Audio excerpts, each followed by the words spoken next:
Olá, boa noite. O ND começa a série de entrevistas com os candidatos ao governo do estado de São Paulo. Lembrando que uma carta-convite foi enviada a todos os partidos que concorrem a este cargo. O ND abre espaço para que os candidatos explanem suas propostas de governo e soluções para os principais problemas enfrentados em nossa região. E o ND Especial Eleições de hoje recebe o candidato ao governo do estado pelo PSTU, Toninho Ferreira. Boa noite, candidato. Bem-vindo. Boa noite, Roberta. Começar falando sobre uma entrevista que o senhor deu ao Sindicato dos Comerciários. O senhor afirmou que, se for eleito, deixará de pagar a dívida pública. Por quê? Porque, na verdade, é preciso investir no social. E se continuar mandando dinheiro para banqueiro, não tem como investir no social. Hoje é o estado mais rico da federação. Na verdade, é o segundo orçamento. O primeiro da União, depois do estado de São Paulo, 216 bilhões. No entanto, tem uma população bastante pobre. Aliás, se você for ver o número de trabalhadores que hoje vivem na rua, o número da população de rua tem aumentado muito. Então, por isso é preciso parar de pagar a dívida pública para investir no social. Todo e qualquer candidato que fizer a promessa que vai resolver o problema da saúde, da educação, do transporte, do saneamento básico, sem romper com o pagamento da dívida, não tem solução. Estão mentindo, porque isso é impossível. Ou aqui tem que ter uma orientação. Ou paga banqueiro, ou tem dinheiro para aplicar no social, na população mais pobre, na classe trabalhadora. Isso não pode trazer algum problema para o Estado, deixar de pagar a dívida pública? Eu acho que não, porque, na verdade, essa dívida já foi paga tantas vezes, né? Hoje se deve 220 bilhões. Na verdade, a dívida inicial de 48 bilhões, o que foi arrecadado, que buscou nos bancos, 48 bilhões. Já se pagou mais de 120, deve 220. É impossível pagar, não tem como pagar. E isso que significa a dívida pública. E assim também para o governo federal. Nós achamos que a nível nacional também não é possível pagar, se for para poder investir junto aos trabalhadores e à população pobre. Veja você, na verdade o Estado busca dinheiro no banco para pagar, para construir, por exemplo, o metrô em São Paulo. Depois disso pronto, vem o governo, esse governo atual, que está há 24 anos no governo, e entrega para a iniciativa privada. Ou seja, nós pagamos, a população paga, se busca dinheiro, se paga a dívida com o banco e se entrega para a iniciativa privada, não faz nenhum sentido. É uma lógica que não fecha. E sem esse dinheiro, seria possível fazer todas as negociações, saúde, educação, tudo que com arrecadação dessa... É possível? É claro que é possível. Na verdade, qual que é a lógica? Nós queremos inverter a lógica do Estado. Também, né, na saúde é assim. Se constrói hospitais, se investe na saúde, no entanto, depois entrega para um OS, para uma organização social. Enquanto a saúde for mercadoria, não tem solução uma questão da saúde. Por isso, tem pessoas que levam 6 meses para poder ter uma consulta com um especialista, para ter uma operação. Então, demora muito mais. Esse é um dos pontos que o senhor defende, né? A gestão de muitos hospitais sair da mão das OS, é isso? Sim, claro. É preciso... Como é que o senhor gerenciaria isso? O Estado pode fazer, o próprio Estado pode fazer. É muito estranho aqui no Brasil ser assim, tudo tem que ser privatizado. Se você pega os países europeus, por exemplo, a vida não é assim. O transporte, que é um direito do cidadão, um dever do Estado, como está na Constituição, o Estado não dá. Nós vemos a dificuldade que se tem com relação ao transporte, vai privatizando tudo. E na verdade, se investiu mais em transporte rodoviário, privado. E o número de transporte sobre trilho, os quilômetros de transporte sobre trilho, por exemplo, na capital, é apenas 82 quilômetros. Mas não se pensa em cidades que já têm um pouco, cidades de porte médio, com mais de 500 mil habitantes, que já deveria estar pensando num transporte sobre trilho, porque isso vai ser... Aliás, o IBGE acabou de demonstrar isso agora. As cidades médias estão crescendo e tem que pensar num transporte sobre trilho, que seja estatal.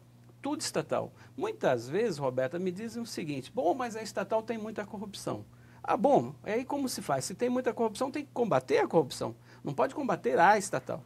Ou seja, a resolução do problema não está na privatização. Não está, né? Não está não, com a privatização piora o problema. Se o transporte for mercadoria, se a saúde for mercadoria, se a educação for mercadoria, ou seja, tem que dar lucro, não tem solução, não se resolve. A gente já volta a falar sobre transporte, mobilidade urbana. Eu só gostaria de voltar nessa questão da saúde. O que o senhor vê como primordial hoje? Melhorar a infraestrutura na região ou investir no pessoal, nos salários? Eu acho que tem que ser as duas coisas. Uma delas é investir nos salários e ter concurso público, não ser tudo terceirizado, porque eles estão terceirizando tudo. E a terceirização é uma calamidade. Eu fico impressionado, por exemplo, o STF está acabando de votar, deve votar por esses dias, a questão da terceirização. Agora, para os outros, enquanto isso, os ministros do STF querem passar do seu salário de 33 mil para 39 mil. Ou seja, uma pessoa normal, um trabalhador, tem que levar 39 meses para ganhar o que eles ganham em um mês. Agora, para a população pobre cumprir, eles votam isso. Tem que votar para eles. Então, diminui o salário deles, passa a ganhar um tipo de um salário mínimo, para ver como é a situação.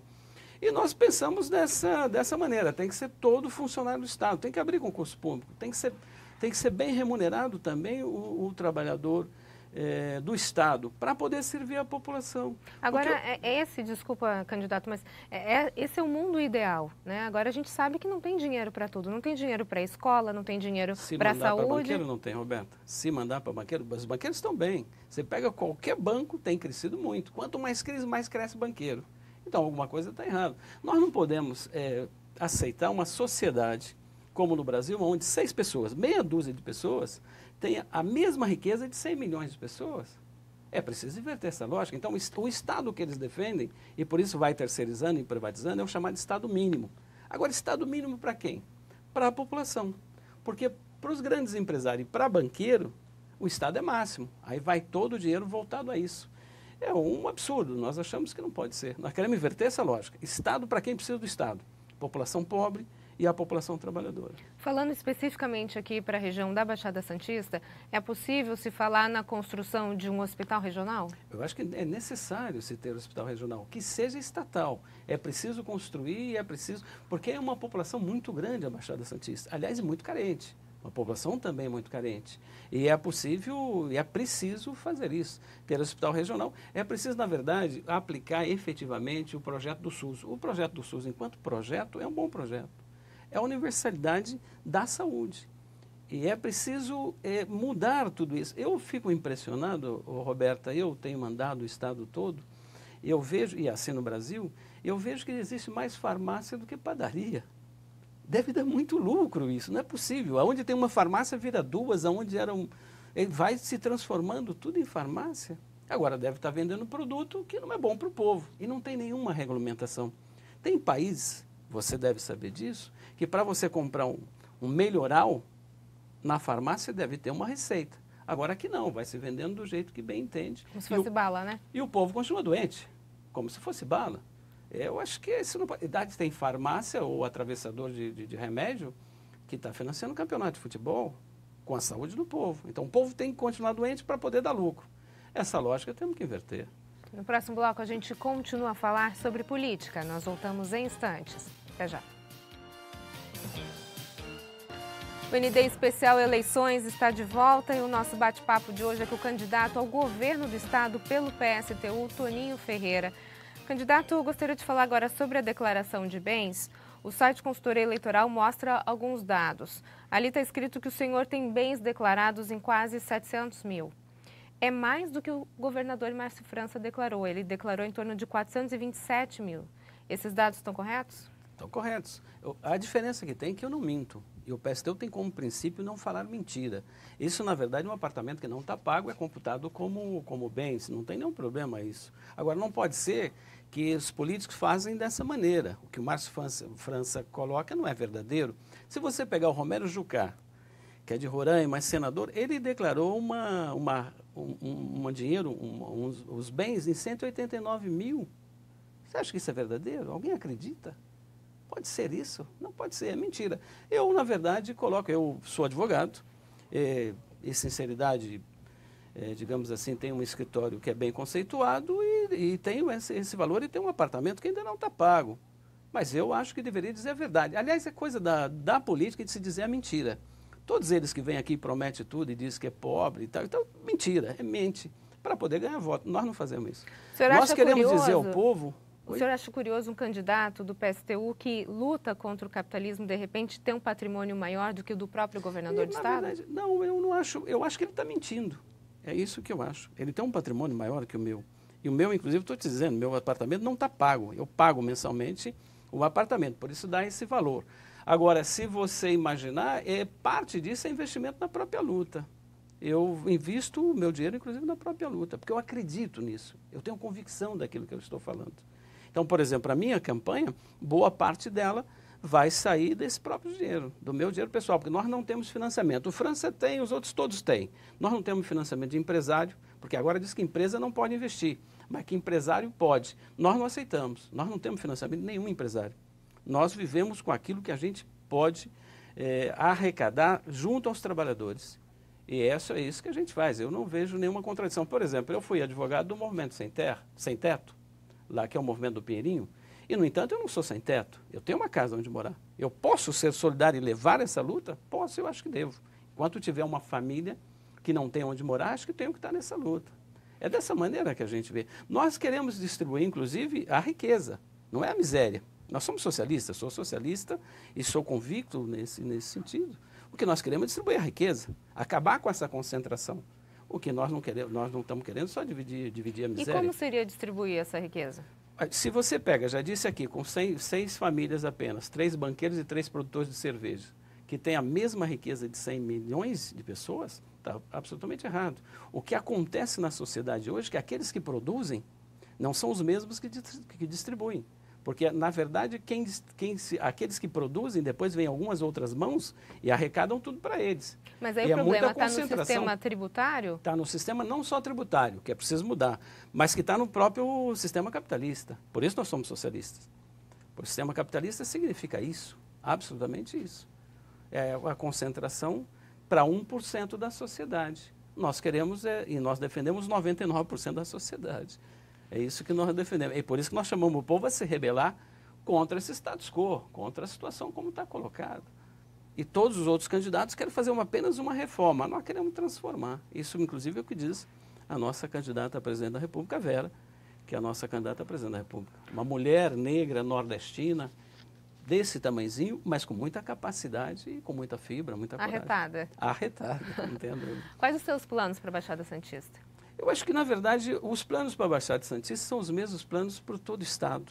É preciso inverter a lógica que existe hoje, o Estado ser um Estado para a população mais pobre, para a classe trabalhadora, para resolver as questões que estão aqui colocadas. Eu sei que a Baixada, por exemplo, luta há muito tempo por uma ponte. Nós precisamos saber se isso é o melhor ou não. Essa ponte se é o melhor ou não. Precisa ver que tipo de transporte que se precisa. Qual seria a sua solução para essa ligação, então, de Santos-Guarujá? Olha, é preciso pensar em outras formas também, porque depende, porque essas pontes ficam num preço incrível. Além do mais, é sempre com ponte estaiada e sempre com muito dinheiro que se tem. Vamos ver, por exemplo, eu não acho que essa história de balsa também não seja ruim, depende da forma de ser. Nós precisamos estudar. Porque há anos se fala nisso, né, 60 candidato? anos. Há muito tempo. Há então se fala de túnel, se fala de ponte e até agora não se resolve há 60 nada. Anos. E não se fala, a hora que eles arrumarem uma empresa que possa dar lucro, e que essa própria empresa vai depois financiar as campanhas de candidatos, aí se resolve. Agora, nós não achamos que tem que ser assim. Vamos discutir com a população. Como é que o senhor faria essa ligação?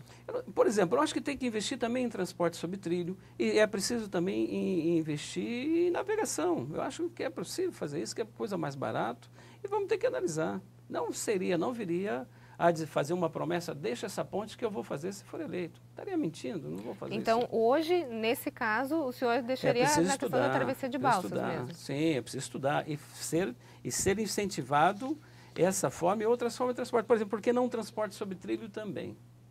Que é mais barato e é melhor para a população. É possível fazer isso. Por que a Baixada Santista ainda não tem uma interligação, que é uma região metropolitana? Okay. Tem que se pensar como uma região metropolitana. É preciso pensar dessa forma, como um complexo todo. Não pode ser que as pessoas venham para fazer apenas promessas. Acho que não vão cumprir. Vão ficar mais 60 anos dizendo sobre essa ponte. E todo mundo ganhando eleição em cima da promessa da ponte. E a gente andando de balsa. E o pessoal não tendo o transporte da melhor maneira que deveria. Já que a gente está falando de mobilidade, se fala dessa construção da ponte e muitas pessoas, se construísse essa ponte, muitas pessoas perderiam suas casas, né? Teria que ter a desapropriação. O senhor falou que não seria talvez essa a sua opção, né? Não seria.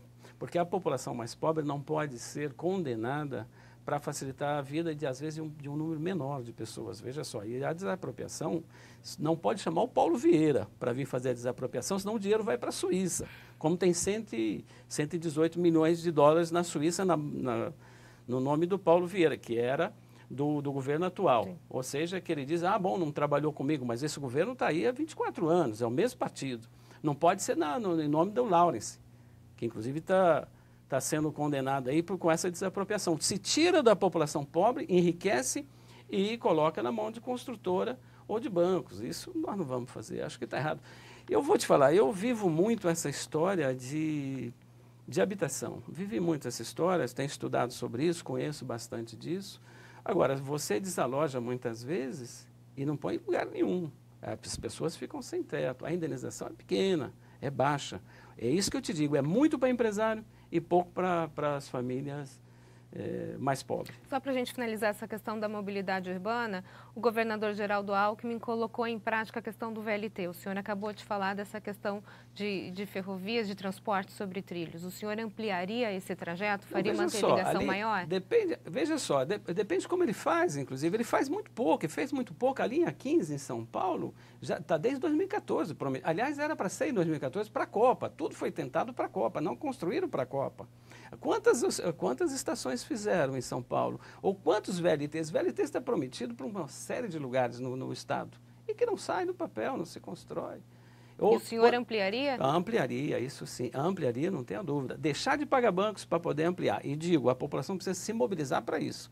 Enquanto a população ficar esperando de um salvador da pátria, não vai existir.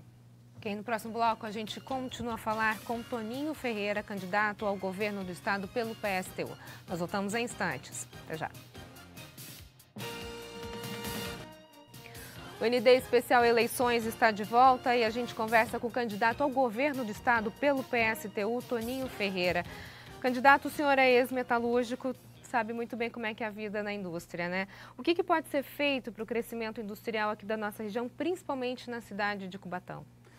Olha, Roberta, eu, na verdade, fui presidente do Sindicato dos Metalúrgicos de São José dos Campos por 2 gestões, conheço bem dessa situação, sei o que é um pai de família ficar desempregado e não ter condição de pagar as contas no final do mês, não ter condição de dar um alimento para o seu filho. O desemprego é uma situação de calamidade na vida dos trabalhadores. Agora, eu acho que a situação para a Baixada não se resolve só na Baixada, ou se resolve isso a nível nacional, porque tem algumas questões que é preciso resolver a nível nacional. Por exemplo, nós defendemos, o PSTU defende e o sindicato nosso defende e a Conlutas defende que tenha que reduzir a jornada de trabalho para 36 horas semanais, sem redução de salário. Trabalhar menos para que todos trabalhem. Essa é a nossa proposta que nós temos. Além do mais... O que seria ideal, o problema é a questão do dinheiro, né? Mas por quê? Porque, veja só, em 1988 se reduziu a jornada de trabalho para 44 horas semanais, eram 48. Foi uma gritaria dos empresários. Mas depois que se reduziu, eu não vi nenhum empresário suicidar. Pelo contrário, continuaram muito bem, continuaram ganhando muito dinheiro. Porque se trabalha menos, se trabalha com mais afinco, inclusive. Se produz mais, isso é estatisticamente no mundo. E se você pegar os países mais avançados, tem reduzido. A Alemanha já vai para 35 horas, a França com 36. Tudo isso é possível. Aliás, até com a própria automação. Agora, tem algumas coisas que nós precisamos fazer. Por exemplo, é preciso fazer um plano de obras públicas. Saneamento básico, que aqui na Baixada precisa muito. Saneamento básico. Tem que ter investimento aí, isso dá emprego. Isso dá emprego e vai resolver, inclusive, problemas na saúde. Vai facilitar a vida na saúde. Então é preciso fazer isso com saneamento básico em todo o estado. O número de esgoto em céu a céu aberto que nós temos no estado é fabuloso. E é preciso abrir obras públicas também com relação a hospitais, como você mesmo colocou. Isso também dá emprego. E para escolas, não podemos ter a proposta que se tem hoje, que é de fechamento de escola. É o que tem acontecido aqui. É o que tem acontecido, não pode ser. A juventude fez uma rebelião em 2015 para não deixar ter fechamento de escola. Brilhante o que fez a juventude, e é preciso fazer. Se não tinha aplicado aquele projeto, que ia dificultar mais. Aliás, o BNCC, essa Base Nacional Comum Curricular, que é para tirar as matérias da escola, vai ficar apenas português e matemática. Isso tudo para privatizar, para ter ensino à distância. Alguma entidade vai dar essas aulas, não presencial, e vai receber pelo aluno. Não, mas essa lógica tem que ser invertida. O que a gente vê é uma proposta de fazer um ensino mais técnico e profissionalizante para essa entrada no mercado de trabalho, que é essa questão do desemprego que a gente está falando, né? E o pensamento crítico não se fala. Então, é preciso ter as outras matérias para que se tenha pensamento crítico. E na questão do desemprego, Roberta, que você disse, eu falo isso de cátedra porque vivi isso e vivo isso, ainda sou advogado do movimento operário, dos trabalhadores, vivo isso. Aqui no estado de São Paulo tem 5 milhões de desempregados. 5 milhões. A boa parte deles já estão no desalento. E o desalento é uma palavra muito triste. É muito triste a palavra desalento. Significa que a pessoa já não procura mais emprego. Ela não procura mais, ela desistiu. É como desistir da vida. Então, a gente percebe que essa eleição, candidato, ela está vindo até como uma esperança para as pessoas, né? Por isso se preocupa e se pergunta para os candidatos o que pode ser feito para diminuir o desemprego na região. E vou te dizer, hein? Na verdade tem muita gente desesperançada. Tem gente que não acredita na eleição, está indignada e com razão. Mais de 40% da população não quer nem votar. É esse povo, inclusive, que nós queremos junto com a gente, para protestar, para votar protestando, para fazer uma rebelião, porque é preciso mudar a lógica que tem, porque nós estamos votando há mais de 30 anos. Na verdade, a eleição tem servido para quê? É para escolher quem vai segurar o chicote, para bater no povo? Tem sido isso. De eleição em eleição, uma situação piora. Então, acho que não é por aí. No desemprego, para mim, uma coisa que precisa ser resolvida. É muito triste. E, no fundo, aquilo que diz o poeta, né? Uma esmola para o homem que é são, ou lhe mata de vergonha, ou vicia o cidadão. As pessoas querem trabalhar, ter seu emprego. É possível incentivar a abertura de novas indústrias aqui, novas empresas multinacionais na nossa região? Não, é desoneração da folha de pagamento, eu acho um absurdo. É tirar de pobre para dar para rico. Tá? Não concordo com isso, não. Por exemplo, o incentivo fiscal, o que deveria ter, e todo candidato promete, nunca faz, tanto no governo federal como no estadual, é acabar com a chamada guerra fiscal. A guerra fiscal é um escândalo. Porque vem uma empresa multinacional que não precisa, ganha terreno, isenção de impostos, ela ganha tudo. E muitas vezes depois vai embora. Eu não sei... É difícil concorrer, né? Eu vou dizer aqui... E essa guerra fiscal aí, eu vou falar da guerra fiscal entre os estados que acontece, que é o que tem tirado muita carga do Porto de Santos para outros portos da região.